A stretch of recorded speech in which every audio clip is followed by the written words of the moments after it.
The ascetic's wish, what he really wanted.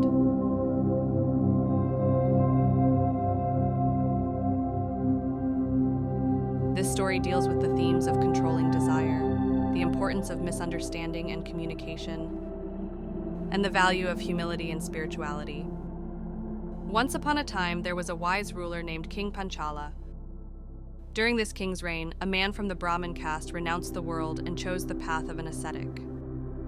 He lived in harmony with nature and sought enlightenment in the stillness of the Himalayas. However, there was a small wish in his heart. This is a story of deep understanding and misunderstanding between the king and the ascetic, and of a heart-seeking inner peace.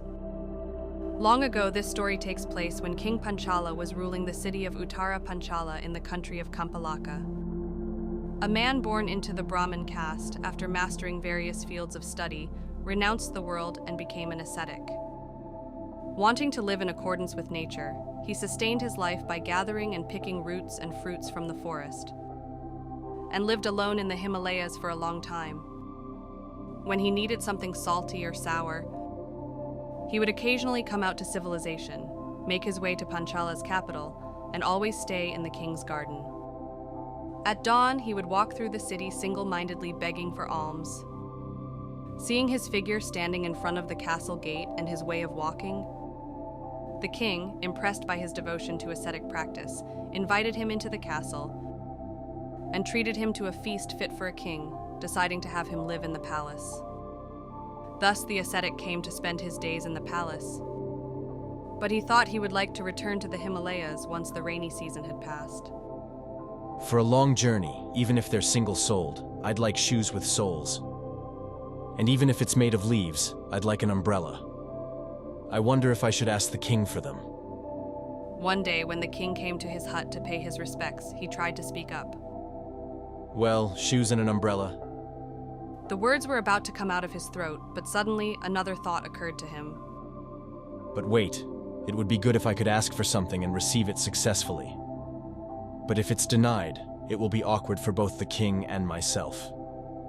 I don't want to have such an unpleasant experience in front of many people. I'll ask the king quietly where there are no prying eyes. He said to the king, Your Majesty, actually, there is something I'd like to request in private. So the king had his attendants leave their seats. The room was enveloped in silence, with only the king and the ascetic remaining. The clamor of the outside world was distant, as if time had stopped. However, being alone with the king, the ascetic thought again. If the king cannot comply with what I request, our close relationship may be ruined. Might my selfish wish erode the trust built up over many years? I should refrain from troubling the king with my selfishness. The king treats even someone like me so well, after all. I'll wait a little longer for the right opportunity. He worried, thinking that he simply couldn't bring himself to say it. Respect and friendship for the king had sealed his words.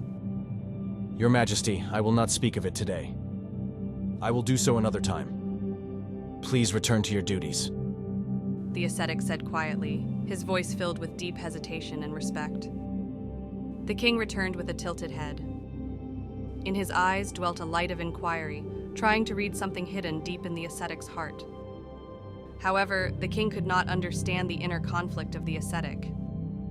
Even after that, no matter how many times the king came to pay his respects, the ascetic could not make his request. In his heart, the scales constantly wavered between his own wish and his respect for the king. On the other hand, the king was struggling to unravel the deep thoughts behind the ascetic's silence. Before they knew it, 12 years had passed. Time quietly yet surely deepened the distance and understanding between the two. However, the king was puzzled. What has happened to the ascetic we respect? He says he has a private request, but when I have the others leave their seats, he says nothing. It's been 12 years since he started saying he wanted to make a request. Perhaps even someone who has long strived to have a pure heart through ascetic practice may occasionally tire of asceticism and be captured by desire. That's it. He must have started wanting the throne.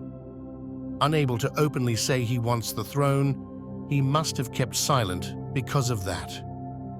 Today, I shall give the ascetic the throne or whatever else he wants. He is a person worthy of having such selfishness accepted. Having decided that in his heart, the king went to the ascetic. And he paid his respects and sat down in front of the ascetic. As usual, even when the others left their seats, the ascetic said nothing, so the king spoke up. Ascetic, for 12 years, you have said you have a private request for me, but even when we are alone, you say nothing. Whether it be the throne or anything else, I shall give you what you desire. Please tell me whatever it is. Your Majesty, will you truly give me what I desire? You will hear and accept my selfish and self-indulgent desire? The ascetic said with a beaming face. Yes, whatever it may be. Your Majesty, as I will be traveling again, please shoes with single soles and an umbrella made of leaves are what I'd like to receive.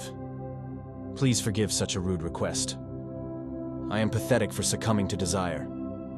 The ascetic resolutely stated his wish that he had been unable to voice for a long time. Ascetic, you couldn't voice such a modest wish for 12 years? The king asked, taken aback. Yes, that is so. And why is that? First, this is my selfishness. And if I were to ask your Majesty for this and not be able to receive it, it would become awkward between your Majesty and myself. I didn't want to show such an awkward situation to many people, which is why I said I had a secret request. However, in the end, it doesn't change the fact that it is my one-sided selfish whim. Moreover, there may be cases where you cannot grant it to me. That's why I couldn't bring myself to say it for so long. The ascetic answered thus and recited a verse. The answer to what is sought is one. Either it is gained or not. O King of my Panchala, there may be times when it's troubling to be desired.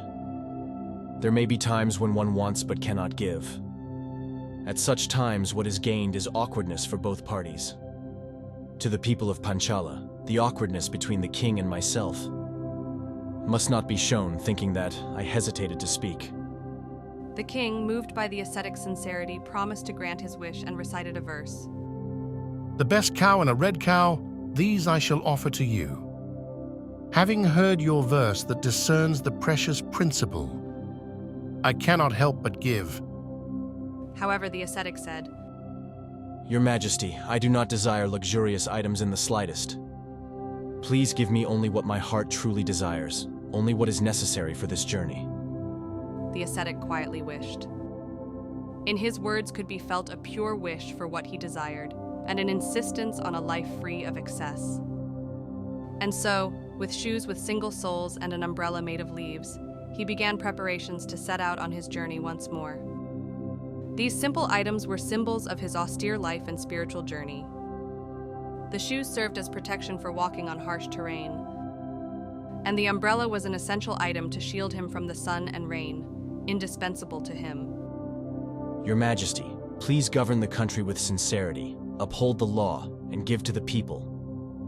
The ascetic stated his final teaching to the king. His words were imbued with deep respect for the king and a sincere wish for the happiness of the people. The ascetic stated his teaching to the king, and despite the king's repeated attempts to detain him, returned to the Himalayas.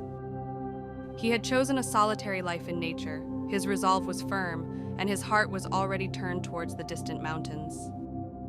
The king, seeing the ascetic off, engraved his words in his heart, and accepted his spirit as a guiding principle for his future reign. This story provides us modern people with several important lessons. The first is the importance of communication. In the story, the protagonist hesitates to convey his small wish to the king, which causes a long-term misunderstanding. This demonstrates the importance of communication. Misunderstandings and ambiguities can often be avoided through clear and honest communication. The second is humility and contentment. The story's protagonist is content with a simple and frugal life and has no interest in luxurious gifts or high status. This teaches us the importance of inner fulfillment over material wealth. In modern society, material success tends to be emphasized. But this story reminds us that inner peace and contentment are most important. The third is the courage to act without fear of misunderstanding. The protagonist feared conveying his wish, but ultimately expressed it with courage. This shows that it is important for us to have the courage to state our truth without avoiding action for fear of misunderstanding. The fourth is exceeding others' expectations. The king expected the protagonist to make a large request, but in reality, it was an extremely humble wish. This shows the importance of being true to one's own values, without being bound by others' expectations or stereotypes. The fifth is the spirit of compassion and understanding. In the end, the king understood the ascetic's true wish and accepted it. This teaches us the importance of understanding others' positions and being tolerant. Overall, this story conveys to modern people as well universal values, such as communication, humility, inner fulfillment, courage, and understanding towards others.